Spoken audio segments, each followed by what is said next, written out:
അഭിനയ രംഗത്ത് വരുന്നതിന് മുൻപും എണ്ണമറ്റ പുരുഷന്മാർ പ്രിയങ്ക ചോപ്രയെ ആഗ്രഹിച്ചിരുന്നു. അതും സമൂഹത്തിലെ ഉന്നതന്മാർ, കോടീശ്വരന്മാർ. പ്രിയങ്ക ചോപ്ര ആരോടും എതിർത്ത് പറയാൻ ശ്രമിച്ചിട്ടില്ല. സിനിമയിൽ അഭിനയിച്ചു തുടങ്ങിയപ്പോൾ വീണ്ടും ലോകത്തിന്റെ നാനാഭാഗങ്ങളിൽ നിന്നും വിവാഹം കഴിക്കാനുള്ള അപേക്ഷകൾ എത്തിക്കൊണ്ടിരിക്കുകയാണ്. ചിലർ തങ്ങളുടെ സ്വത്തുക്കളുടെ വലുപ്പത്തെക്കുറിച്ചും സ്വന്തം സൗന്ദര്യത്തെക്കുറിച്ചും വിവരിക്കാറുണ്ട്. ചിലർ പ്രിയങ്കയെ എങ്ങനെയാണ് സംരക്ഷിക്കുന്നതിനെക്കുറിച്ചും തന്റെ ദൈനംദിന ആവശ്യങ്ങൾ എങ്ങനെ നിറവേറ്റി തരുമെന്നും വിശദമായി പറയാറുണ്ട്. കിടപ്പറയിലെ ഓരോ നിമിഷങ്ങളും സ്വർഗീയമാക്കി തരാൻ തങ്ങൾക്ക് കഴിയുമെന്ന് മറ്റൊരു വിഭാഗം പുരുഷന്മാർ അവകാശപ്പെടാറുണ്ട്. താൻ ഡോളർ കെട്ടിന്റെ പുറത്താണ് ഉറങ്ങുന്നതെന്നും ഫ്ലോറിഡ സംസ്ഥാനത്ത് മണിമന്ദിരങ്ങൾ സ്വന്തമായി ഉണ്ടെന്നും പറയുന്നവരുണ്ട്. പ്രിയങ്കയുടെ ഒരു ചുംബനം ലഭിച്ചാൽ തന്റെ ഈ ജന്മം സുഹൃതമായി തീരുമെന്ന് ചിലർ അപേക്ഷിക്കാറുണ്ട്. പ്രിയങ്ക ഞെട്ടിപ്പോയ ഒരു സംഭവം ഈ അടുത്ത കാലത്തായി നടന്നു. വിജനമായ ഒരു ലൊക്കേഷൻ, കാണികൾ വളരെ കുറവായിരുന്നു. ഒരു സീനിന് ശേഷം താൻ കുറച്ചകലെ വിശ്രമിക്കുകയായിരുന്നു.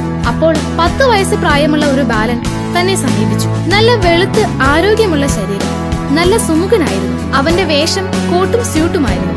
അവന്റെ കയ്യിൽ ഒരു വിടർന്ന റോസാ പുഷ്പം ഉണ്ടായിരുന്നു. വന്ന പാടെ പുഷ്പം തന്റെ നേർക്കായി നീട്ടി.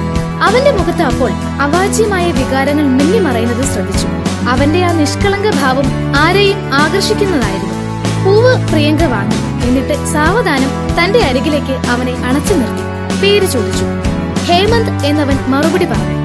അപ്പോഴേക്കും അവന്റെ ശരീരം വിറകൊള്ളുന്നതായി തനിക്ക് അനുഭവപ്പെട്ടു. പയ്യനല്ലേ, തന്നെ നേരിൽ കണ്ടപ്പോൾ വിരണ്ടു പോയതാകാമെന്ന് വിചാരിച്ചു. അവൻ പ്രിയങ്കയുടെ ചുമലിൽ കൈവച്ചു. പിന്നീട് ആ കൈ തന്റെ കവിളത്തും മറ്റും തഴുകി നീങ്ങിക്കൊണ്ടിരുന്നു. അവന്റെ പ്രിയപ്പെട്ട താരത്തെ നേരിൽ കണ്ട മാത്രയിലുണ്ടായ ഒരു ത്രിൽ എന്നേ തോന്നിയുള്ളൂ. പക്ഷേ അവൻ ചുറ്റുപാടും നോക്കിയ ശേഷം വികാര നിർഭരനായി നിറമിഴികളോടെ ഇങ്ങനെ യാചിച്ചു. നിങ്ങളുടെ ഭർത്താവാകാനുള്ള ഭാഗ്യം എനിക്ക് തരുമോ? നിങ്ങളെ എനിക്ക് ഭയങ്കര ഇഷ്ടമാണ്. പ്രിയങ്ക ഇത് കേട്ട് തരിച്ചിരുന്നു പോയി.